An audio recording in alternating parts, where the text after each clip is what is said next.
histoire se déroule dans le monde étrange de la physique quantique. Tout ce qui est minuscule appartient à ce monde. Atomes, molécules et électrons en sont les habitants. Qu'est-ce qui les caractérise? Ils ne sont pas des particules, mais pas non plus des ondes. Ils sont les deux à la fois.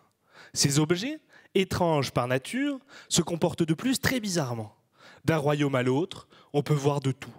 Dans certaines contrées, tout le monde bouge à l'unisson, se muant dans un élan collectif indissociable. Tandis que dans d'autres, personne ne fait la même chose, chaque habitant étant dans tous ses états. Nous allons, quant à nous, nous plonger dans le royaume ferromagnétique, non moins absurde. Ici, tous les atomes semblent faire de même, pointant leurs doigts vers le ciel, sans apparente raison, mais avec une certaine passion. Notre protagoniste est un jeune électron, cherchant, comme tout adolescent, sa place dans ce monde au moins aussi compliqué qu'alambiqué. Cet électron, où qu'il regarde, voit des atomes qui semblent être des adultes, coincés, routiniers, bien ordonnés, adoptant tous cette étrange posture. Cet électron est bien tenté de faire comme tout le monde, pour pouvoir fendre la foule sans qu'on le gronde. Mais là, alors qu'il se balade, ayant machinalement le doigt levé, que voit-il? Un groupe d'huluberlus qui, troublant l'ordre environnant, semble effectuer une sorte de performance artistique. Le groupe forme avec ses bras un motif. Un hérisson? Non.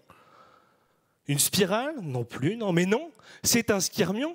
Que va-t-il alors se passer? L'électron, jeune élément influençable dans un monde invraisemblable, va-t-il changer de direction afin d'éviter ce groupe de marginaux, ou va-t-il plutôt rejoindre ses originaux? Voici l'objet de ma thèse, comprendre quel est le comportement d'un électron lorsqu'il rencontre un défaut dans l'ordre magnétique d'un matériau. Pour cela, je décris d'une part l'électron, d'autre part le cortège d'atomes, et enfin leur interaction. Comment? En utilisant le langage universel des équations. Je les résous, muni de mon crayon et de tonnes de papier, et je peux ainsi répondre à la question, l'électron va-t-il éviter le défaut magnétique ou plutôt venir se coller à lui? Viennent alors d'autres questions. Si le groupe accueille un premier électron, sera-t-il disposé à en accepter un second? Tous les électrons vont-ils se comporter de la même façon? La question que vous vous posez sans doute désormais est « mais à quoi peut bien servir l'étude de la puberté des électrons ?» Eh bien, la compréhension de phénomènes quantiques tout aussi étranges a déjà permis de faire nombre d'inventions, telles que les processeurs de vos téléphones et ordinateurs, les IRM ou même des trains qui lévitent. Et notre électron adolescent dans tout ça?